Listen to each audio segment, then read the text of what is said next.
ನಮಸ್ಕಾರ ಸ್ನೇಹಿತರೆ. ಮೋದಿಯನ್ನು ವಿರೋಧ ಮಾಡ್ತಾ ಮಾಡ್ತಾ ಪ್ರತಿಪಕ್ಷ ಮಾನಸಿಕ ಸ್ಥಿಮಿತವನ್ನೇ ಕಳೆದುಕೊಳ್ತಾ ಇದಕ್ಕೆ ಪುಷ್ಟಿ ಕೊಡ್ತಾ ಇರೋದು ಬಿಜೆಪಿಯ ಕಿರಣ್ ರಿಜಿಜು ಮತ್ತೊಂದು ವಿಡಿಯೋವನ್ನ ರಿಲೀಸ್ ಮಾಡುವ ಮೂಲಕ.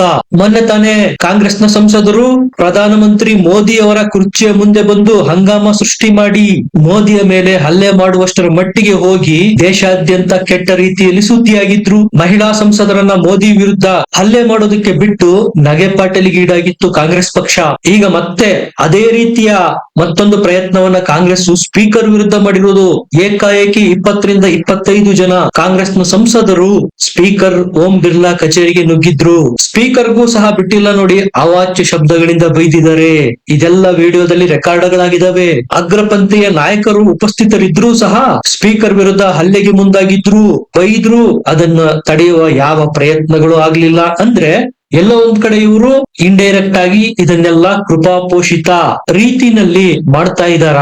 ಸಂಸತ್ನ ಮೊದಲನೇ ದಿನದ ಅಧಿವೇಶನದ ಸಂಪೂರ್ಣ ಕಾರ್ಯಕಲಾಪ ರಾಹುಲ್ ಗಾಂಧಿ ಅವರು ಹಂಗಾಮ ಸೃಷ್ಟಿ ಮಾಡಿ ಆಹುತಿಗೆ ತೆಗೆದುಕೊಂಡಿದ್ರು.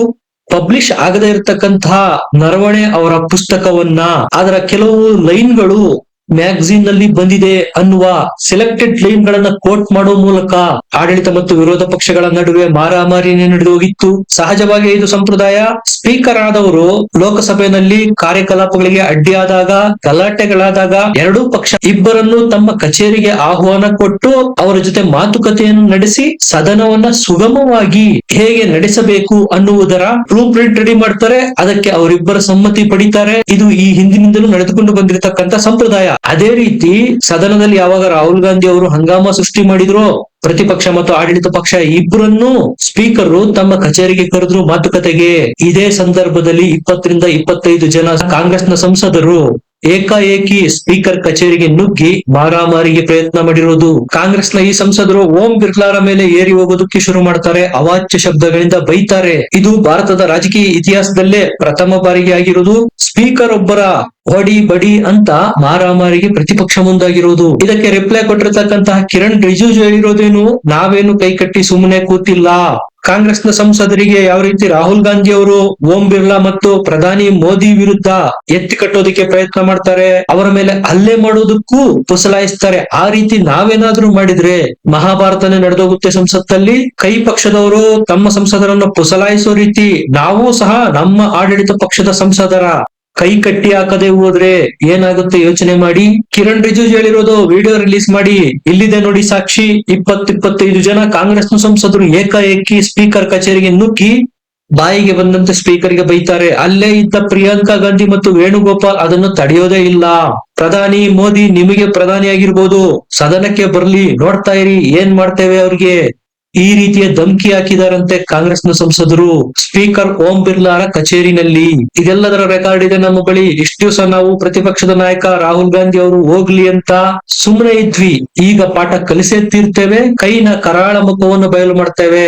ನಾವು ಸಹ ದಶಕಗಳ ಕಾಲ ಆಪೋಸಿಷನ್ ಪಾರ್ಟಿನಲ್ಲಿದ್ವಿ. ಯಾವತ್ತೂ ಟೇಬಲ್ ಮೇಲೆ ಹತ್ತಿ ಡ್ಯಾನ್ಸ್ ಮಾಡ್ಲಿಲ್ಲ, ಸ್ಪೀಕರ್ಗೆ ಅವಾಚ್ಯ ಶಬ್ದಗಳಿಂದ ಬೈಲಿಲ್ಲ, ಸ್ಪೀಕರ್ ಮುಖದ ಮೇಲೆ ಕಾಗದ ಪತ್ರಗಳನ್ನ ಹರಿದು ಬಿಸಾಕ್ಲಿಲ್ಲ. ಸನ್ಮಾನ್ಯ ಸ್ಪೀಕರ್ ಮಾನ್ಯ ಪ್ರಧಾನ ಮಂತ್ರಿಗಳು ಅಂತಾನೂ ಬೆಲೆ ಕೊಡದೆ ಹಲ್ಲೆಗೆ ಮುಂದಾಗ್ತಾರೆ, ಅವಾಚ್ಯ ಶಬ್ದಗಳಿಂದ ಬೈತಾರೆ. ಇದೇನಾ ಪ್ರಜಾಪ್ರಭುತ್ವ? ಸಂವಿಧಾನಕ್ಕೆ ಕೊಡ್ತಕ್ಕಂತಹ ಗೌರವ? ಬೇಕಂತ ಮಹಿಳಾ ಸಂಸದರನ್ನೇ ಮುಂದೆ ಮಾಡಿ ಬಿಟ್ಟಿತ್ತಂತೆ ಕಾಂಗ್ರೆಸ್ ಪಕ್ಷ. ಪ್ರಧಾನಿಯಾಗಿದ್ರೆ ದೇಶಕ್ಕಾಗಿರ್ಬೋದು, ಬರ್ಲಿ ಸದನಕ್ಕೆ ಮೋದಿ, ಪಾಠ ಕಲಿಸ್ತೇವೆ, ನೋಡ್ತಾ ಇರಿ ನಾವ್ ಏನ್ ಮಾಡ್ತೇವೆ, ಹೀಗೆಲ್ಲ ಧಮಕಿ ಹಾಕಿದ್ರಂತೆ ನೋಡಿ. ನೀವು ನೋಡಿರ್ಬೋದು ಆ ವಿಡಿಯೋಗಳಲ್ಲಿ 3-4 ಜನ ಮಹಿಳಾ ಸಂಸದರು ಬ್ಯಾನರ್ ಹಿಡಿದು ಮೋದಿ ಕುರ್ಚಿಯ ಮುಂದೆ ನಿಂತಿರ್ತಾರೆ ಪ್ರತಿಭಟನೆ ಮಾಡ್ತಾ.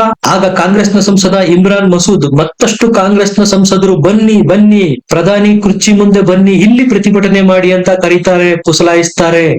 ಸಂಪುಟದ ಸಚಿವರು ಕೈ ಮುಗಿದು ಕೇಳ್ತಾ ಇರ್ತಾರೆ, ಪ್ರಧಾನಿಗಳು ಬರ್ತಾ ಇದ್ದಾರೆ, ದಯಮಾಡಿ ಇಲ್ಲಿಯವರೆಗೂ ಬಂದು ಪ್ರತಿಭಟನೆ ಮಾಡಬೇಡಿ, ನಿಮ್ಮ ನಿಮ್ಮ ಜಾಗಗಳಿಗೆ ವಾಪಸ್ ಹೋಗಿ. ಪೂರ್ವ ನಿಯೋಜಿತ ರಣತಂತ್ರ ಮಾಡಿತ್ತಂತೆ ಕಾಂಗ್ರೆಸ್ ಪಕ್ಷ. ಬೇಕಂತ ಮಹಿಳಾ ಸಂಸದರನ್ನ ಮುಂದೆ ಬಿಟ್ಟು ಮೋದಿ ಮೇಲೆ ಹಲ್ಲೆ ಮಾಡಿಸೋದು.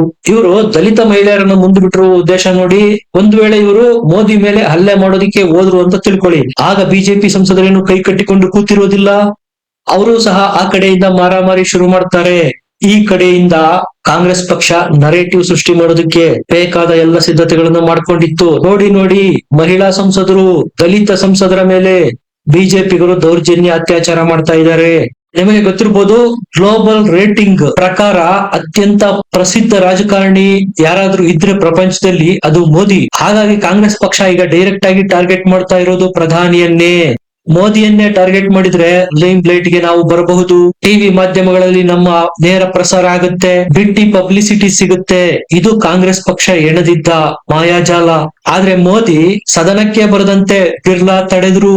ಹಾಗಾಗಿ ಕಾಂಗ್ರೆಸ್ನವರು ಹೆಣೆದಿದ್ದ ಬಲೆ ಸಂಪೂರ್ಣ ಅಟ್ಟರ್ ಫ್ಲಾಪ್ ಆಗೋಯ್ತು. ನೆನ್ಪಿರ್ಲಿ ನಿಮಗೆ, ಇಲ್ಲದೆ ಇರತಕ್ಕಂತಹ ಮೋದಿ ಹೆಸರನ್ನ ಎಪ್ಸ್ಟೀನ್ ಫೈಲ್ ಅಲ್ಲಿ ಎಳೆದು ತರಲಾಗ್ತಾ ಇದೆ. ಈಗ ಅದೇ ಮಹಿಳೆಯರನ್ನೇ ಮೋದಿ ವಿರುದ್ಧ ಎತ್ತಿ ಕಟ್ಟಲಾಗ್ತಾ ಇದೆ. ಮುಂದೆ ಬಿಟ್ಟು ಪ್ರತಿಭಟನೆಗಳನ್ನು ಮಾಡಿಸಲಾಗ್ತಾ ಇದೆ. ನೋಡಿ ನೋಡಿ ನೋಡಿ, ಮೋದಿ ಮಹಿಳೆಯರ ವಿರುದ್ಧ ದೌರ್ಜನ್ಯ ಮಾಡ್ತಾ ಇದ್ದಾರೆ. ಎಪ್ಸ್ಟೀನ್ ಫೈಲ್ ಅಲ್ಲೂ ಅವರ ಹೆಸರು ಬರ್ತಾ ಇದೆ. ಈ ರೀತಿ ನೆಗೆಟಿವ್ ದುಷ್ಪ್ರಚಾರ ಮಾಡೋದಕ್ಕೆ ಈಸಿ ಆಗ್ತಾ ಇತ್ತು ಕಾಂಗ್ರೆಸ್ಗೆ. ಇನ್ನೊಂದ್ ಕಡೆ ನಿಶಿಕಾಂತ್ ದುಬೆ ಸಹ ಮತ್ತಷ್ಟು ಅಗ್ರೆಸಿವ್ ಆಗಿ ಅಟ್ಯಾಕ್ ಮಾಡ್ತಾ ಇದ್ದಾರೆ ರಾಹುಲ್ ಗಾಂಧಿ ಅವರ ವಿರುದ್ಧ. ಇವರು ದೇಶ ವಿರೋಧಿಗಳ ಜೊತೆ ಕೈ ಜೋಡಿಸಿದ್ದಾರೆ, ಸೋರೋಸ್ ಫೌಂಡೇಶನ್ ಜೊತೆ ಕೈ ಜೋಡಿಸಿದ್ದಾರೆ. ಯುಎಸ್ ಏಡ್ ನ ಬೆನ್ನೆಲುಬು ಕಾಂಗ್ರೆಸ್ ಪಕ್ಷಕ್ಕೆ ಇದೆ. ಹಲವಾರು ವಿದೇಶಿ NGO ಸಂಸ್ಥೆಗಳ ಮೂಲಕ ದೇಶ ಒಡೆಯುವ ಪ್ರಯತ್ನ ಮಾಡ್ತಾ ಇದೆ ಕಾಂಗ್ರೆಸ್. ಹಾಗಾಗಿ ಇದಕ್ಕೆ ಫುಲ್ ಸ್ಟಾಪ್ ಹಾಕೋದಕ್ಕೆ ನಾನು ಹಕ್ಕುಚ್ಯುತಿ ಮಂಡನೆ ಮಾಡೋದಕ್ಕೆ ಮುಂದಾಗಿದ್ದೇನೆ. ರಾಹುಲ್ ಗಾಂಧಿ ಅವರ ಸಂಸತ್ ಸದಸ್ಯತ್ವವನ್ನ ಖತಮ್ ಮಾಡಬೇಕು, ಇಂಥವರ ಅವಶ್ಯಕತೆ ಭಾರತಕ್ಕೆ ಇಲ್ಲ ಅಂತ ನಿಶಿಕಾಂತ್ ದುಬೆ ವಾಗ್ದಾಳಿ ಮಾಡ್ತಾ ಇರೋದು. ಅದ್ಯಾರು ರಾಹುಲ್ ಗಾಂಧಿ ಅವರಿಗೆ ಇಂತಹ ಸಲಹೆಗಳನ್ನು ಕೊಡ್ತಾರೋ ಏನೋ ಗೊತ್ತಿಲ್ಲ. ಸಂಸತ್ತಲ್ಲಿ ಕಣ್ಣೊಡೆದು ನಗೆಪಾಟಲಿಗೆ ಈಡಾಗಿದ್ರು ಈ ಹಿಂದೆ. ನವನೀತ್ ಸಿಂಗ್ ಬಿಟ್ಟು ಬಿಜೆಪಿಯ ಕೇಂದ್ರ ಸಚಿವರು ಅವ್ರ ಪಾಡಿಗೆ ಅವರು ಸಂಸತ್ತು ಪ್ರವೇಶ ಮಾಡೋ ಸಂದರ್ಭದಲ್ಲಿ ರಾಹುಲ್ ಗಾಂಧಿ ಅವರನ್ನ ದ್ರೋಹಿ ಅಂತ ಕರೆದು ಇಲ್ಲದ ವಿವಾದವನ್ನ ಮೈ ಮೇಲೆ ಎಳೆದುಕೊಂಡಿದ್ರು, ಸಿಖ್ಖರ ವಿರೋಧ ಕಟ್ಟಿಕೊಂಡಿದ್ರು. ಆಡಳಿತ ಪಕ್ಷದ ಸಂಸದರು ಪ್ರೆಸ್ ಕಾನ್ಫರೆನ್ಸ್ ಮಾಡ್ತಾ ಇದ್ರೆ ಅದರ ಮಧ್ಯೆ ರಾಹುಲ್ ಗಾಂಧಿ ನುಗ್ಗುತ್ತಾರೆ. ಬನ್ನಿ ಬನ್ನಿ, ನಾವು ನೀವು ಇಬ್ರು ಸೇರಿ ಜಂಟಿ ಪ್ರೆಸ್ ಕಾನ್ಫರೆನ್ಸ್ ಮಾಡೋಣ ಅಂತ ಕರೀತಾರೆ. ಇದರಲ್ಲಿ ಏನಾದ್ರೂ ಸೆನ್ಸ್ ಇದೆಯಾ? ಇದು ಸಿವಿಕ್ ಸೆನ್ಸಾ? ಒಬ್ಬ ಜವಾಬ್ದಾರಿಯುತ ಪ್ರತಿಪಕ್ಷದ ನಾಯಕರಾಗಿ ಈ ರೀತಿನ ಆಡೋದು? ಕಾಂಗ್ರೆಸ್ ಪಕ್ಷ ಎದುರೋದು ಇಬ್ಬರಿಗೆ, ಒಬ್ರು ನಿಶಿಕಾಂತ್ ದುಬೆ ಮತ್ತು ಅನುರಾಗ್ ಠಾಕೂರ್. ಈ ಇಬ್ಬರ ಹೆಸರು ಕೇಳಿದ್ರೆ ಸಾಕು ಕಾಂಗ್ರೆಸ್ ಪಕ್ಷ ಪತರಗುಟ್ಟಿ ಹೋಗಿಬಿಡುತ್ತೆ. ಯಾಕಂದ್ರೆ ಈ ಇಬ್ಬರ ರಿಪ್ಲೈ ಕಾಂಗ್ರೆಸ್ ಪಕ್ಷದ ವಿರುದ್ಧ ಸಿಕ್ಕಾಬಟ್ಟೆ ಬ್ಲಂಟ್ ಆಗಿರುತ್ತೆ, ರಫ್ ಆಗಿರುತ್ತೆ, ಟು ದ ಪಾಯಿಂಟ್ ಇರುತ್ತೆ.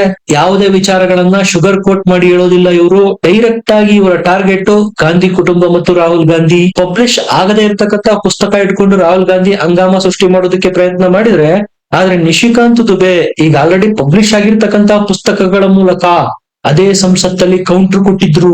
ಇಡೀ ರಾಹುಲ್ ಗಾಂಧಿ ಅವರ ಮತ್ತು ಕಾಂಗ್ರೆಸ್ ಕುಟುಂಬದ ಚರಿತ್ರೆಯನ್ನೇ ಹಳೆಯದನ್ನೆಲ್ಲ ಕೆದಕಿ ಪೂರ್ತಿ ದೇಶ ನೋಡುವಂತೆ ಸಂಸತ್ತಲ್ಲಿ ಬಿಚ್ಚಿಟ್ಟು ಬಿಟ್ರು ನಿಶಿಕಾಂತ್ ದುಬೆ. ಇದಕ್ಕೆ ನೋಡಿ ಹೇಳೋದು, ಇಲ್ಲದೆ ಇರತಕ್ಕಂತಹ ಅಸ್ತ್ರಗಳನ್ನ ಸೃಷ್ಟಿ ಮಾಡಿ ಕಾಂಗ್ರೆಸ್ನವರು ಬಿಜೆಪಿ ಕೈಗೆ ಕೊಡ್ತಾರೆ, ಕೋಲ್ ಕೊಟ್ಟಿ ಒಡೆಸಿಕೊಳ್ಳುವುದು ಅನ್ನೋದು ಇದಕ್ಕೆ. ಹಾಗಾಗಿ ಪ್ರಿವಿಲೇಜ್ ಮೋಷನ್ ತರೋದಕ್ಕೆ ಮುಂದಾಗಿರೋದು, ಹಕ್ಕುಚ್ಯುತಿಗೆ ಮುಂದಾಗಿರೋದು ಬಿಜೆಪಿ. ರಾಹುಲ್ ಗಾಂಧಿ ಅವರು ಏನು ಅನಾಪ್ಷನಾಬ್ ಆಗಿ ಪಬ್ಲಿಷ್ ಆಗದೆ ಇರತಕ್ಕಂತ ಪುಸ್ತಕವನ್ನ ಇಟ್ಕೊಂಡು ಸಂಸತ್ತಲ್ಲಿ ಮಾತಾಡಿದ್ರಲ್ಲ, ಅದೆಲ್ಲದಕ್ಕೂ 24 ಗಂಟೆ ಒಳಗೆ ಸಾಕ್ಷಿ ಕೊಡಿ, ಇಲ್ಲದೆ ಹೋದ್ರೆ ನಿರ್ದಾಕ್ಷಿಣ್ಯ ಕ್ರಮಕ್ಕೆ ತಯಾರಾಗಿ ಅಂತ ಬಿಜೆಪಿ ಹೇಳ್ತಾ ಇರೋದು. ಹಾಗಾಗಿ ಹಕ್ಕುಚ್ಯುತಿ ಮಂಡನೆಗೆ ಮುಂದಾಗಿರೋದು.